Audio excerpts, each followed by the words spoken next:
দোয়া করি আল্লাহ রমজান গত ভালো রাখুক, আল্লাহ সুস্থ সবল রাখুক। আড়তে দেখছি এটাই অনেক বাংলাদেশ। লেবু লেবু অনেক স্টক করে রাখে হেরা সিন্ডিকেটের মাধ্যমে। আর বাজারে এসে আমরা লেবু পাই না।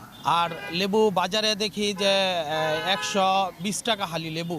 আর বহির্বিশ্বে সব কিছুর দাম রোজার সময় কমায় দেয়। আর আমরা মুসলমান হিসেবে জানি যে রমজান আসলেই আল্লাহ পাক শয়তানকে বন্দি রাখে। কিন্তু আমাদের যেই ব্যবসায়ী শয়তানগুলো আছে, এই শয়তানগুলাকে আমাদের নতুন সরকারের কাছে একটা আবেদন যে এই ব্যবসায়ী সিন্ডিকেট শয়তানগুলাকে খেজুরের বাজার নিয়ন্ত্রণে অস্থির। আনার জন্য। আমরা আসলে মুসলিম প্রধান দেশই বলা চলে, যদিও এখানে হিন্দু, বৌদ্ধ, মুসলিম, খ্রিস্টান সবাই বসবাস করে। এই রোজা আসলে আমরা বহু বছর ধরেই আমরা দেখতে পাচ্ছি যে প্রতিটি জিনিসের দাম আমরা আগের দিন যে দামে খাই তার চেয়ে দ্বিগুণ তিনগুণ দাম দিয়ে কিনতে দ্রব্যমূল্যের হয়। বাজার আপনি সম্পর্কে এই আপনার নিজের বাজারটা জাজ মতামতটি করেন এবং আপনি অন্যান্য বাজার অবশ্যই জাজ কমেন্টে করেন, লিখে দেখবেন যাবেন। যে একই অবস্থা।